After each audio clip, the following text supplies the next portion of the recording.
James wrote to the believers, "Consider it pure joy, my brothers and sisters, whenever you face trials of many kinds, because you know that the testing of your faith produces perseverance. Let perseverance finish its work, so that you may be mature and complete, lacking nothing." It is a great honor to be back in Ebenezer Baptist Church, in the pulpit of its greatest pastor, Dr. Martin Luther King Jr., to pay my respects to perhaps his finest disciple, an American whose faith was tested again and again to produce a man of pure joy and unbreakable perseverance, John Robert Lewis. To those who have spoken, to Presidents Bush and Clinton, Madam Speaker, Reverend Warnock, Reverend King, John's family, friends, his beloved staff, Mayor Bottoms, I've come here today because I, like so many Americans, owe a great debt to John Lewis and his forceful vision of freedom. You know, this country is a constant work in progress. We're born with instructions to form a more perfect union.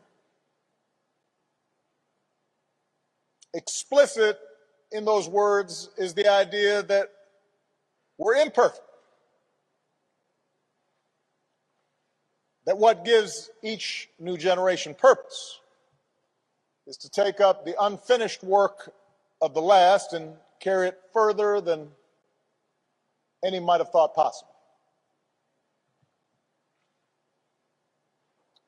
John Lewis, first of the Freedom Riders, head of the Student Nonviolent Coordinating Committee, youngest speaker at the March on Washington, leader of the march from Selma to Montgomery, member of Congress representing the people of this state and this district for 33 years, mentor to young people, including me at the time,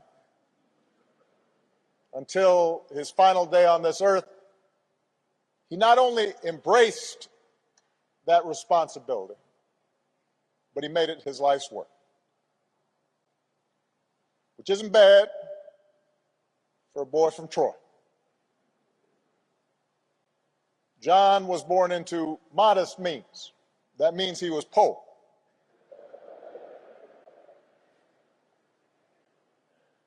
In the heart of the Jim Crow South, to parents who picked somebody else's cotton. Apparently, he didn't take to farm work. On days when he was supposed to help his brothers and sisters with their labor, he'd hide under the porch and make a break for the school bus when it showed up. His mother, Willie Mae Lewis, nurtured that curiosity in this shy, serious child. Once you learn something, she told her son, once you get something inside your head, no one can take it away from you. As a boy, John listened through the door after bedtime. His father's friends complained about the Klan. One Sunday as a teenager, he heard Dr. King preach on the radio. As a college student in Tennessee, he signed up for Jim Lawson's workshops on the tactic of nonviolent civil disobedience. John Lewis was getting something inside his head, an idea he couldn't shake, took hold of him, that nonviolent resistance and civil disobedience were the means to change laws, but also change hearts and change minds and change nations and change the world. So he helped organize the Nashville campaign in 1960. He and other young men and women sat at a segregated lunch counter, well-dressed, straight back, refusing to let a milkshake poured on their heads or a cigarette extinguished on their backs or a foot aimed at their ribs. Refused to let that dent their dignity and their sense of purpose. And after a few months, the Nashville campaign achieved the first successful desegregation of public facilities in any major city in the South. John got a taste of jail for the first, second, third, well, several times. But he also got a taste of victory, and it consumed him with righteous purpose. And he took the battle deeper into the South.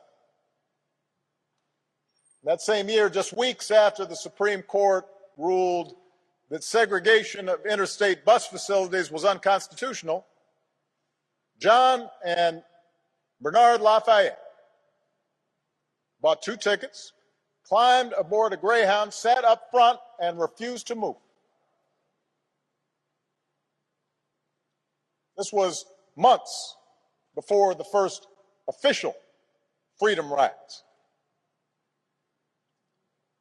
He was doing a test. Trip was unsanctioned. Few knew what they were up to. And at every stop through the night, apparently the angry driver stormed out of the bus and into the bus station. And John and Bernard had no idea what he might come back with or who he might come back with.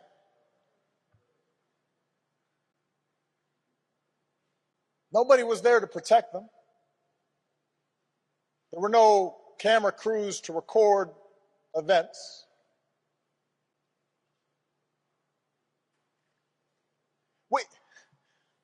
Sometimes, Rev, we read about this and we kind of take it for granted, or at least we act as if it was inevitable. Imagine the courage of 2 people Malia's age, younger than my oldest daughter, on their own, to challenge an entire infrastructure of oppression. John was only 20 years old, but he pushed all 20 of those years to the center of the table, betting everything, all of it, that his example could challenge centuries of convention and generations of brutal violence and countless daily indignities suffered by African Americans. Like John the Baptist preparing the way, like those Old Testament prophets speaking truth to kings. John Lewis did not hesitate, and he kept on getting on board buses and sitting at lunch counters, got his mugshot taken again and again, marched again and again on a mission to change America.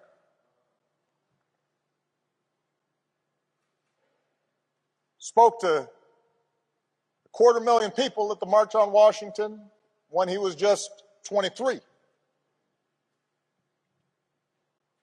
Helped organize the Freedom Summer in Mississippi when he was just 24.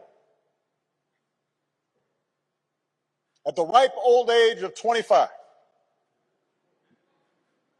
John was asked to lead the march from Selma to Montgomery. He was warned that Governor Wallace had ordered troopers to use violence. But he and Hosea Williams and others led them across that bridge anyway. And we've all seen the film and the footage and the photographs. President Clinton mentioned the trench coat, the knapsack, the book to read, the apple to eat, the toothbrush. Apparently, jails weren't big on such creature comforts. And you look at those pictures, and John looks so young, and he's small in stature, looking every bit that shy, serious child that his mother had raised, and yet he's full of purpose. God's put perseverance in it.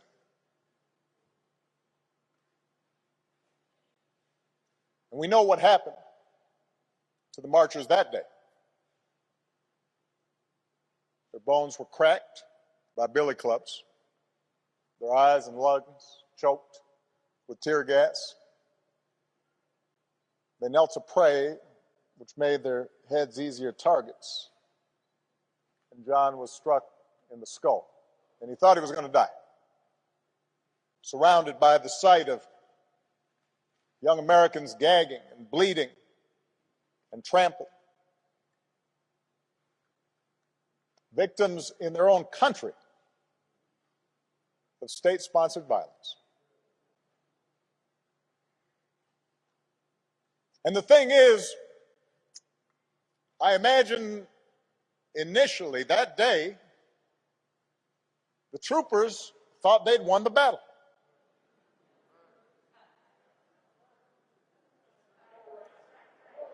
You can imagine the conversations they had afterwards.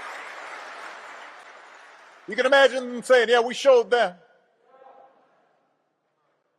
They figured they'd turn the protesters back over the bridge. That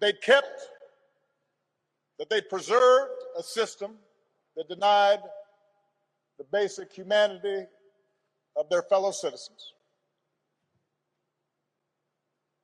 Except this time there were some cameras there.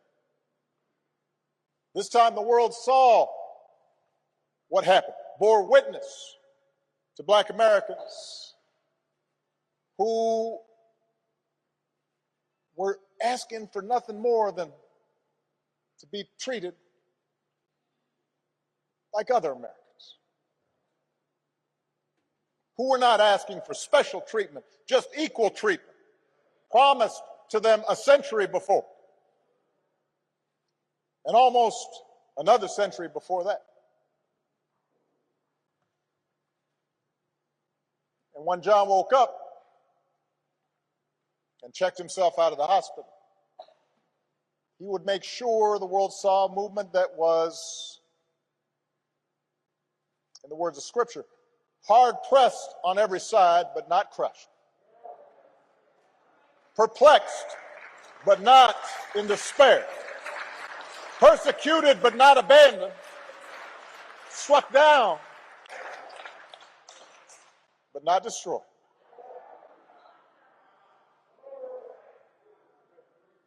They returned to Brown Chapel, a battered prophet, bandages around his head. And he said, more marchers will come now. And the people came. and the troopers parted, and the marchers reached Montgomery, and their words reached the White House. And Lyndon Johnson, son of the South, said, "We shall overcome." And the Voting Rights Act was signed into law. The life of John Lewis was in so many ways exceptional. It vindicated the faith in our founding, redeemed that faith. That most American of ideas, the idea that any of us, ordinary people without rank or wealth or title or fame, can somehow point out the imperfections of this nation and come together and challenge the status quo and decide that it is in our power to remake this country that we love until it more closely aligns with our highest ideals. What a radical idea. What a revolutionary notion. This idea that any of us, ordinary people, a young kid from Troy, can stand up to the powers and principalities and say, "No, this isn't right, this isn't true, this isn't just. We can do better."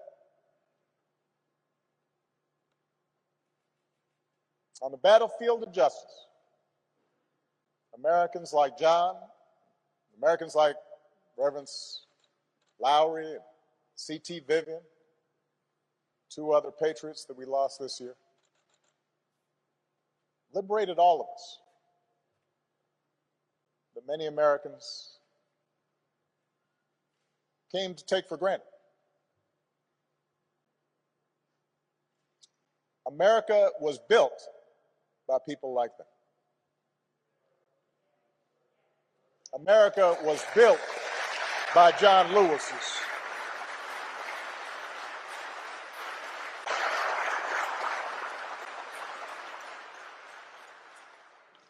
He, as much as anyone in our history, brought this country a little bit closer to our highest ideals. And someday, when we do finish that long journey towards freedom, when we do form a more perfect union, whether it's years from now or decades, or even if it takes another 2 centuries, John Lewis will be a founding father of that fuller, fairer, better America.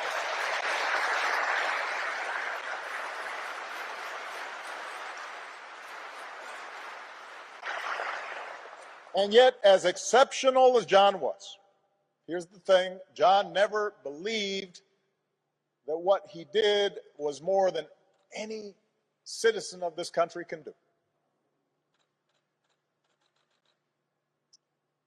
I mentioned in the statement the day John passed, the thing about John was just how gentle and humble he was.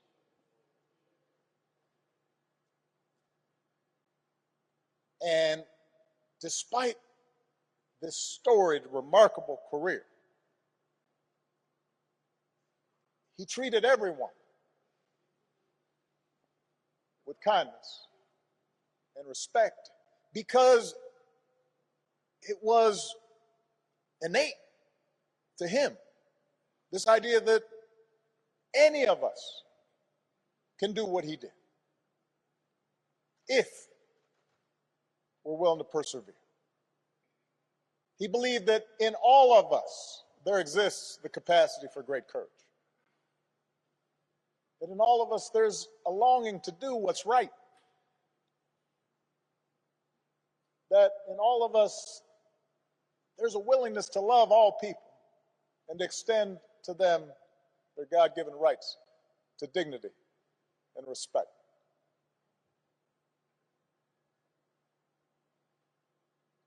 So many of us lose that sense. It's taught out of us. We start feeling as if, in fact, we can't afford to extend kindness or decency to other people. That we're better off if we're above other people and looking down on them. And so often that's encouraged in our culture. But John always said, he always saw the best in us. And he never gave up and never stopped speaking out because he saw the best in us. He believed in us even when we didn't believe in ourselves. And as a congressman, he didn't rest. He kept getting himself arrested. As an old man, he didn't sit out any fight. Sat in all night long on the floor of the United States Capitol. I know his staff was stressed.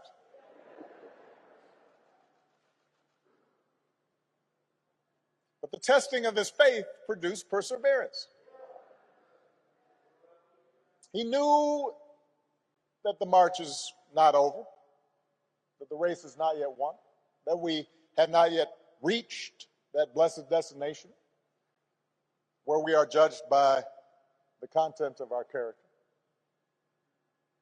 He knew from his own life that progress is fragile, that we have to be vigilant against the darker currents of this country's history, of our own history, with their whirlpools of violence and hatred and despair that can always rise again. Bull Connor may be gone, but today we witness with our own eyes police officers kneeling on the necks of Black Americans. George Wallace may be gone, but we can witness our federal government sending agents to use tear gas and batons against peaceful demonstrators.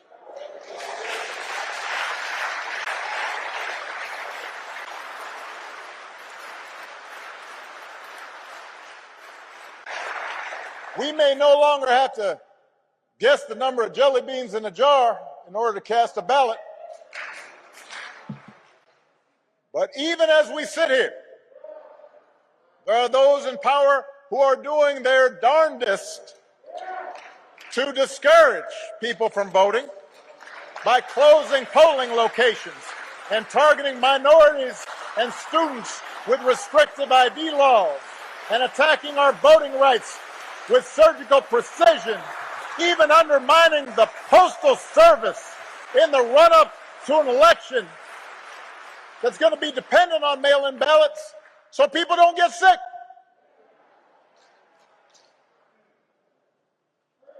Now, I know this is a celebration of John's life. There are some who might say we shouldn't dwell on such things. But that's why I'm talking about it.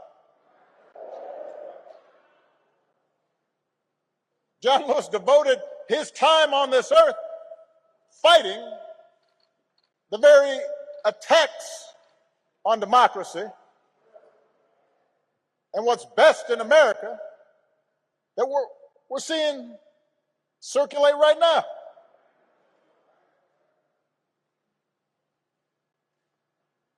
He knew that every single one of us has a God-given power, and that the fate of this democracy depends on how we use it. That democracy isn't automatic. It has to be nurtured. It has to be tended to. We have to work at it. It's hard. And so he knew that it depends on whether we summon just a measure of John's moral courage to question what's right and what's wrong and call things as they are. He said that as long as he had a breath in his body, he would do everything he could to preserve this democracy. And as long as we have breath in our bodies, we have to continue his cause. If we want our children to grow up in a democracy, not just with elections, but a true democracy, a representative democracy, a big-hearted, tolerant, vibrant, inclusive America of perpetual self-creation, then we're going to have to be more like John. We don't have to do all the things he had to do because he did them for us, but we got to do something. As the Lord instructed Paul, do not be afraid. Go on speaking. Do not be silent, for I am with you, and no one will attack you to harm you, for I have many in this city who are my people. It's just everybody's got to come out and vote. We got all those people in the city, but they can't do nothing. Like John, we've got to keep getting into that good trouble. He knew that nonviolent protest is patriotic, a way to raise public awareness and put a spotlight on injustice and make the powers that be uncomfortable. Like John, we don't have to choose between protests and politics. It's not an either-or situation. It's a both-and situation. We have to engage in protests where that's effective, but we also have to translate our passion and our causes into laws, institutional practices. That's why John ran for Congress 34 years ago. Like John, we've got to fight even harder for the most powerful tool that we have, which is the right to vote. The Voting Rights Act is one of the crowning achievements of our democracy. It's why John crossed that bridge. It's why he spilled his blood. And by the way, it was the result of Democratic and Republican efforts. President Bush, who spoke here earlier, and his father signed its renewal when they were in office.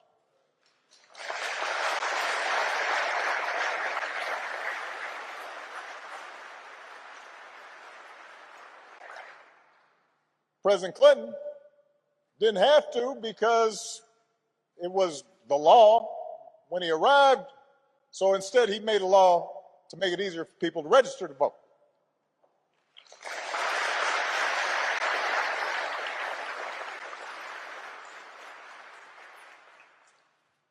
But once the Supreme Court weakened the Voting Rights Act,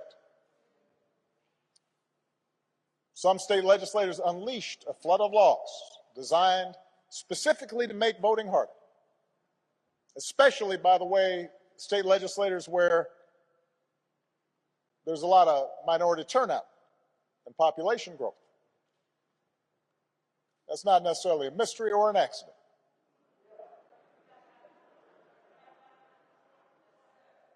It was an attack on what John fought for. It was an attack on our democratic freedoms. And we should treat it as such. If politicians want to honor John, and I'm so grateful for the legacy and work of all the congressional leaders who are here, but there's a better way than a statement calling him a hero. You want to honor John? Let's honor him by revitalizing the law that he was willing to die for.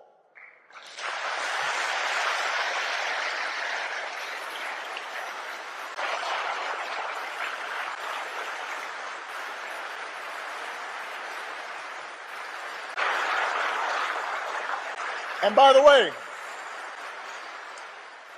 naming it the John Lewis Voting Rights Act, that is a fine tribute. But John wouldn't want us to stop there, just trying to get back to where we already were. Once we pass the John Lewis Voting Rights Act, we should keep marching to make it even better by making sure every American is automatically registered to vote, including former inmates who've earned their second chance.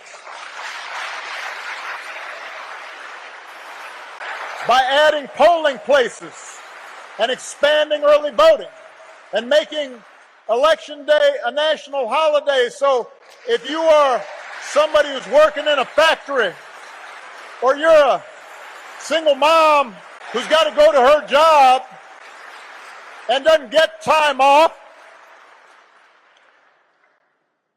you can still cast your ballot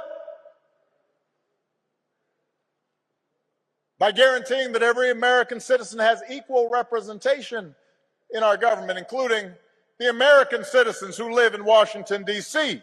and in Puerto Rico. They're Americans.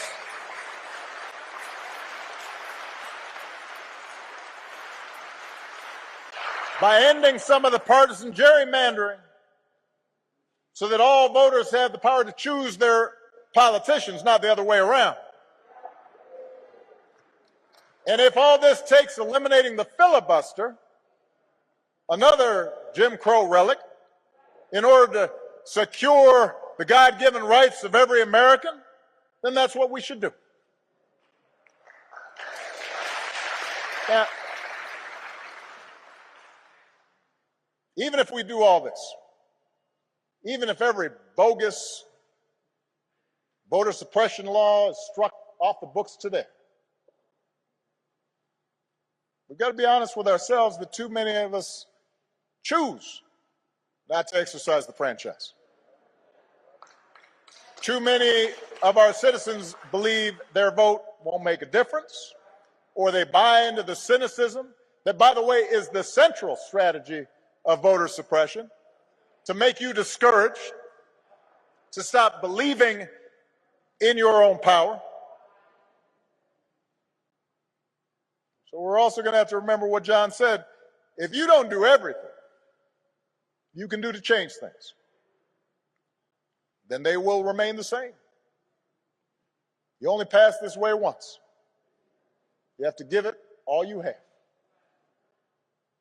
As long as young people are protesting in the streets, hoping real change takes hold, I'm hopeful, but we can't casually abandon them at the ballot box. Not when few elections have been as urgent on so many levels as this one. We can't treat voting as an errand to run if we have some time. We have to treat it as the most important action we can take on behalf of democracy. Like John, we have to give it all we have.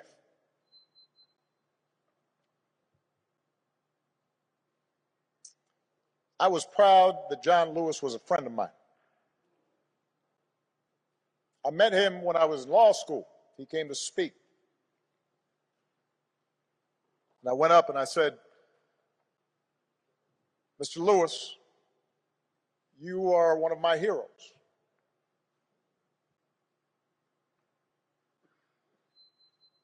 What inspired me more than anything as a young man was to see what you and Reverend Lawson,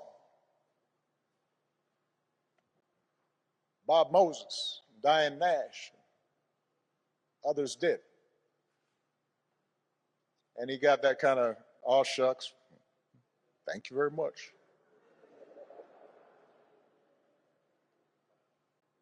Next time I saw him, I'd been elected to the United States Senate. And I told him, John, I'm here because of you.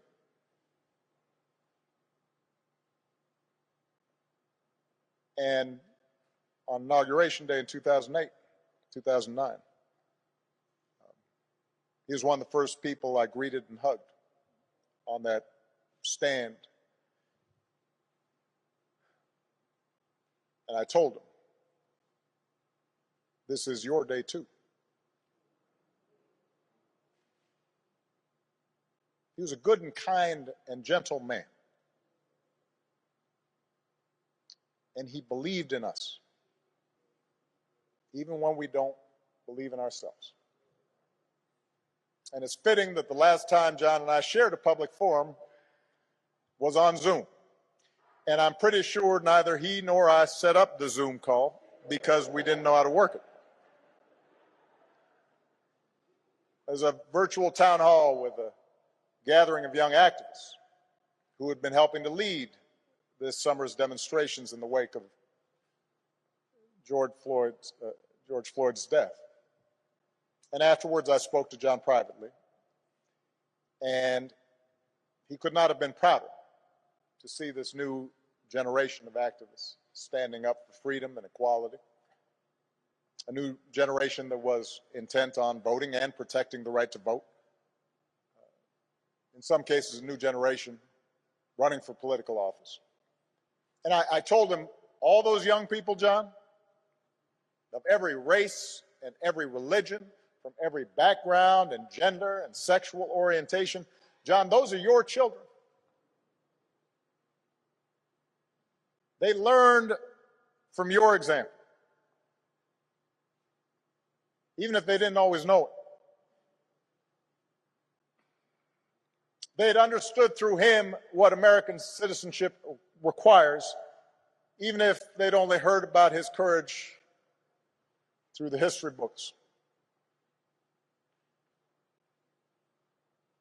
By the thousands, faceless, anonymous, relentless young people, black and white, have taken our whole nation back to those great wells of democracy which were dug deep by the founding fathers in the formulation of the Constitution and the Declaration of Independence.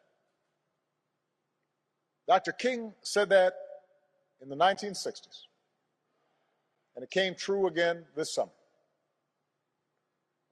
We see it outside our windows in big cities and rural towns, in men and women, young and old, straight Americans and LGBTQ Americans, blacks who long for equal treatment, and whites who can no longer accept freedom for themselves while witnessing the subjugation of their fellow Americans.